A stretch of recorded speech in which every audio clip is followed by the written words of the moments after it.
So welcome to our Insider series, Conversations with Inspirational Leaders. And today I'd like to welcome Dr. Yvonne Thompson, CBE. This was awarded in 2003 for her services to women and enterprise.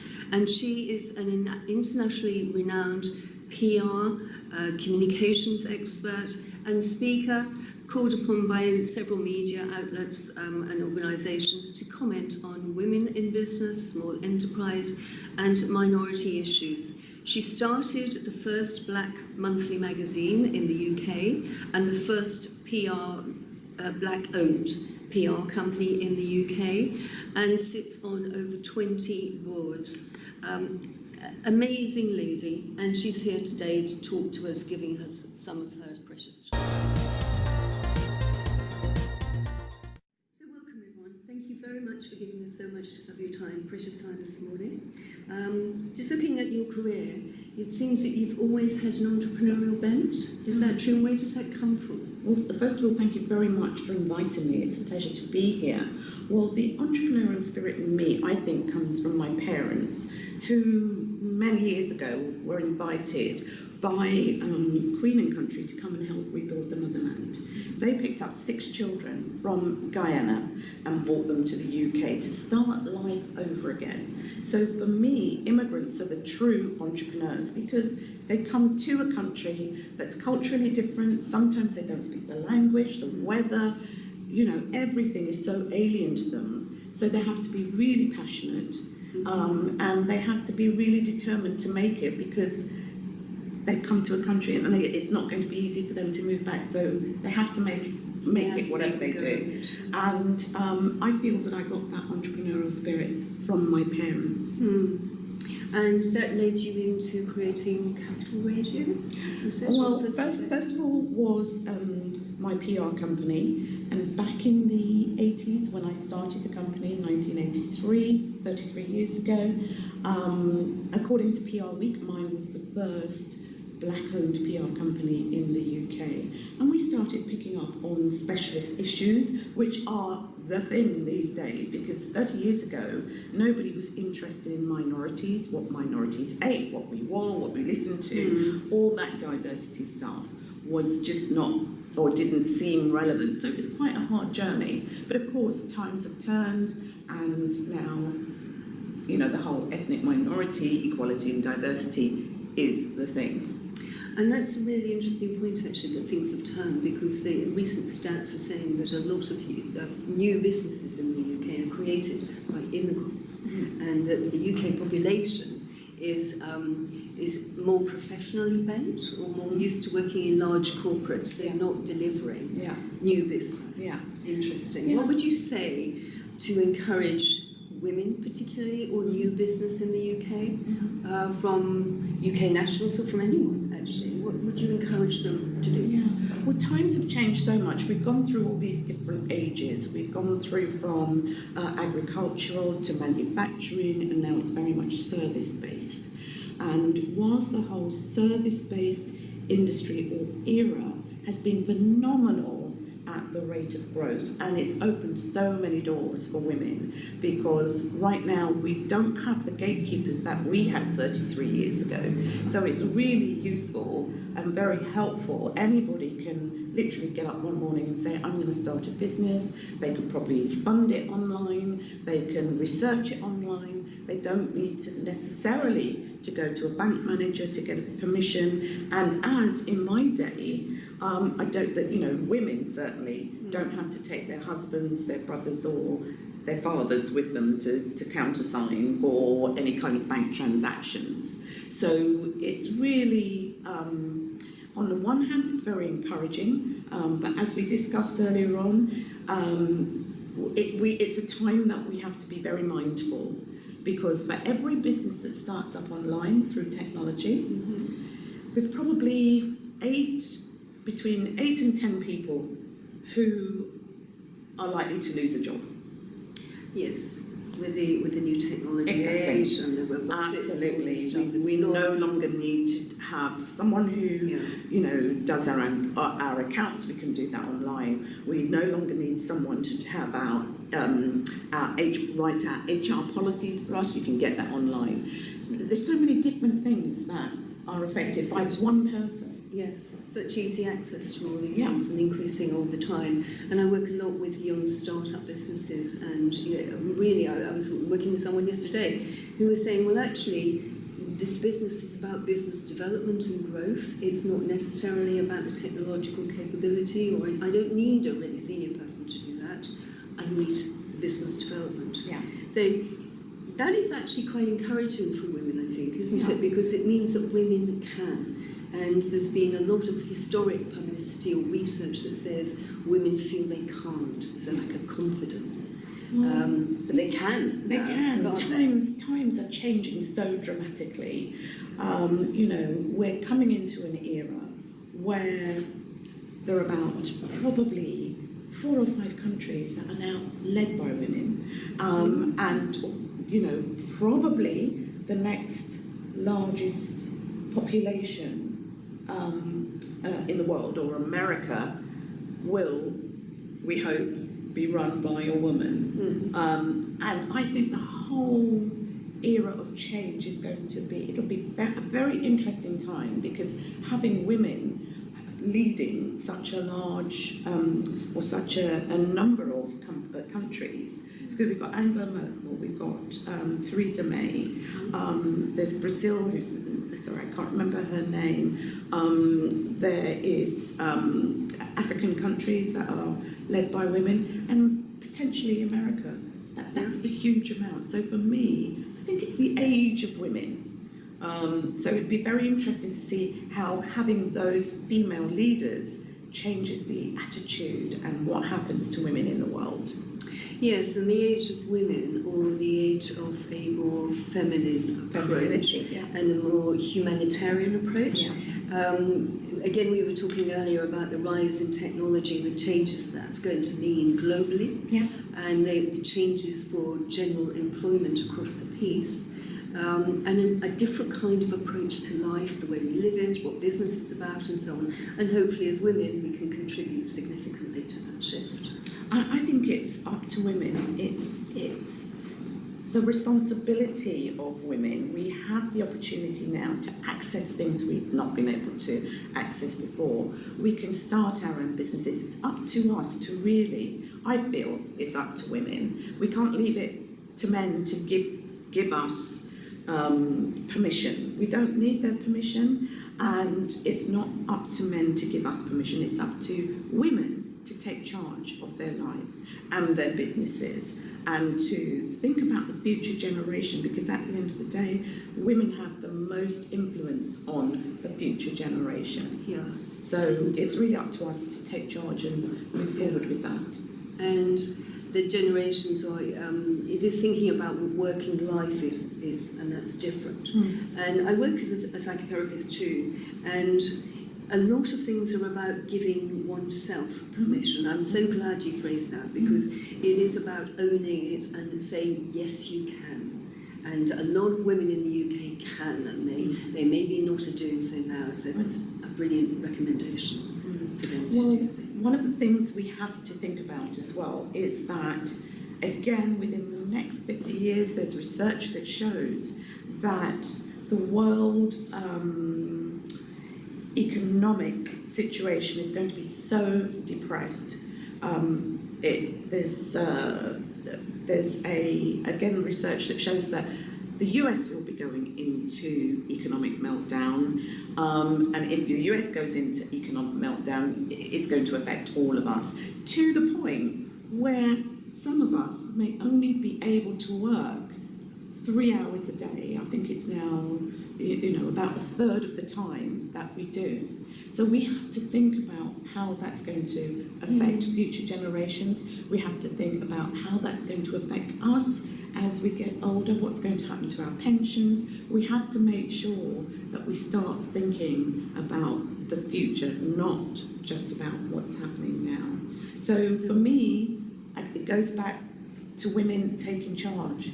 Yes. You have to take charge of your own life. And women initiating radical change. Absolutely. Because if we're working 3 hours a day, what do we do with the rest of our lives? What's the meaning of life? It raises so many big questions, doesn't it? And we need to start to address these now and get that Star Trekian universe going, because it is going to be so phenomenally different. So having gone really big with this, let's come down and be a little bit more grounded now in terms of today. And you've been in business quite a long time, 30 years. Yes. You've seen, you've been involved in BIS and DTI and various other bodies, and you're chair of lots of committees and linked to government quite a lot. What would you like to see change now to help women to get into that place? If it's something that's a governmental change? Well, when you say to get to that place, are you talking about... In this transition, to start to take their power more, to start more businesses, to start to engender that change?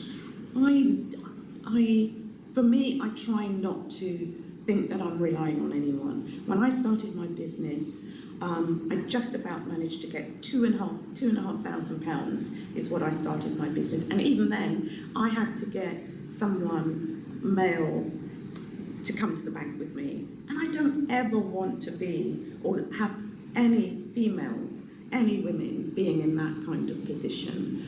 I go back to saying it's incumbent upon us to be as creative as we can, to be as independent as we can, and don't just think that you can suddenly arrive and say, I'm going to start a business and be at the top of your game straight away. Most of us, the majority of us who've been in business for a long time, we started in our kitchen, in our front room, and built from, built upwards. Don't expect to go in at a certain level, because if you expect to go in at a certain level, that's when you're going to have to find the finances, you're going to have to do, and sometimes that takes a long time. It can be off-putting, and you can lose, I was going to say you can lose your passion, but if you're really passionate, you won't lose, you'll just keep going. But I feel that the smaller you start and grow and have steady growth, the more likely you are to get to your destination. Because if you go in at a certain level, you miss that whole journey, which is really important. And it's up to governments and banks and so on to facilitate that, I think, isn't it? To a certain extent, yes. Yeah. To a certain extent, yes. We have to, I guess, I would like to think that we're less reliant on banks, and less, because the more reliant you are on anyone, the harder it is to be the independent, person that you really want to be, or the independent business that you really want to be. And I know you're probably thinking, well, how do I get the finance, and how do I do this, and how do I do that? I think for me, it's about starting small and growing. Yes, and being brave. Brave. When I think back, I started independently in '99, so I've been independent for about 20 odd years now. And I started very small. And I started a consultancy. It's relatively easy to start a consultancy because you have low overheads and so on. Yeah.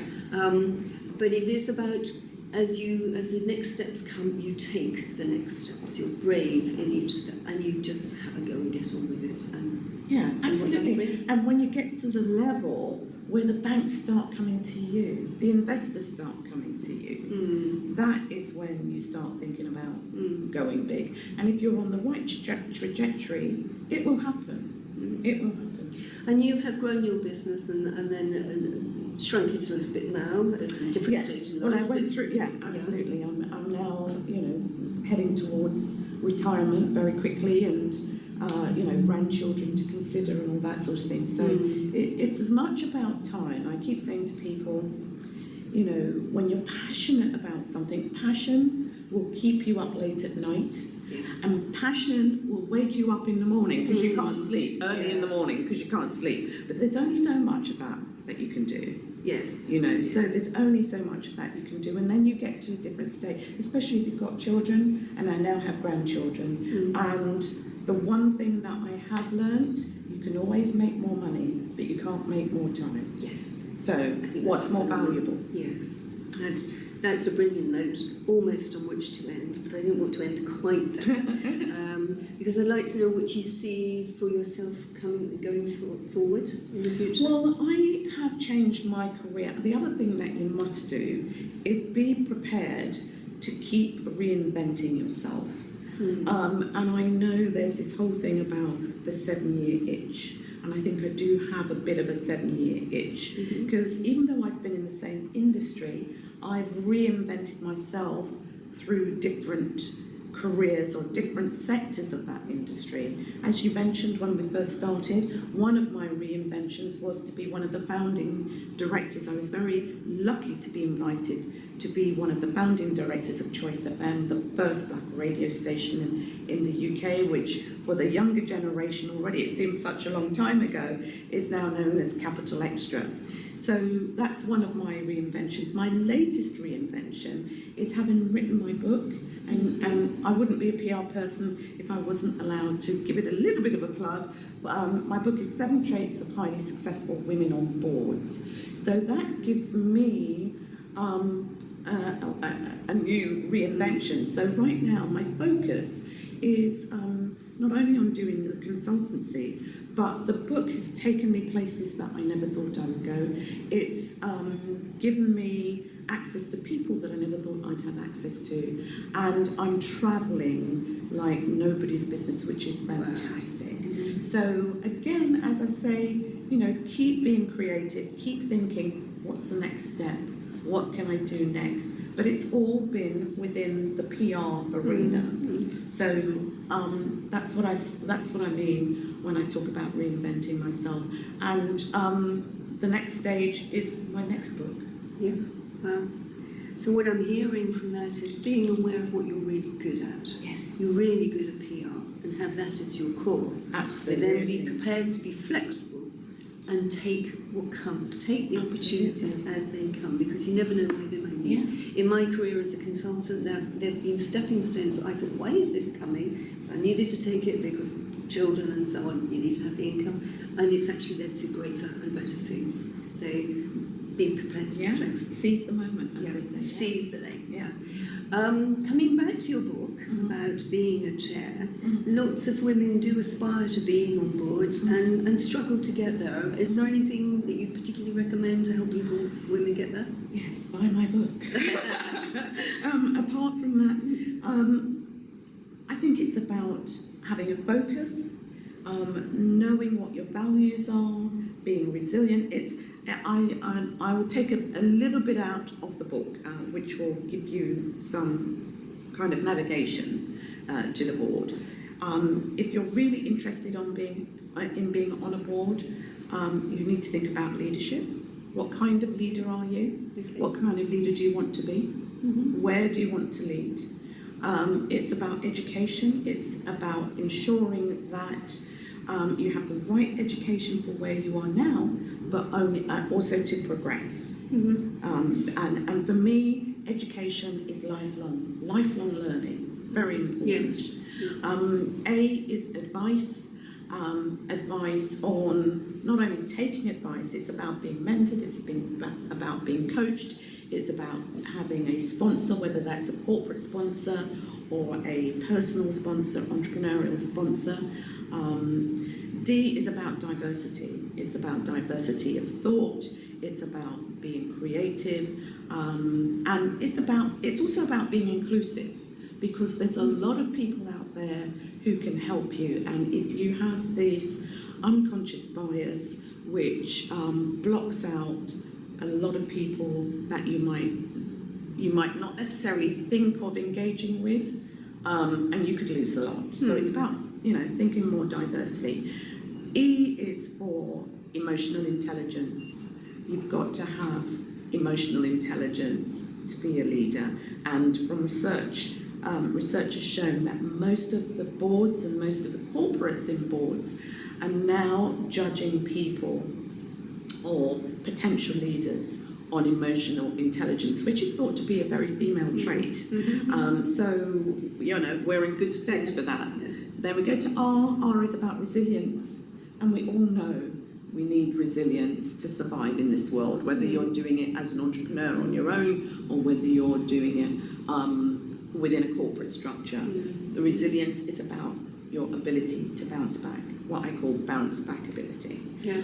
S, sidebar, and sidebar is what you do outside of work to give you the energy to re-energize you, to keep you mentally and physically fit to get back in that game on a Monday morning or whenever you go back.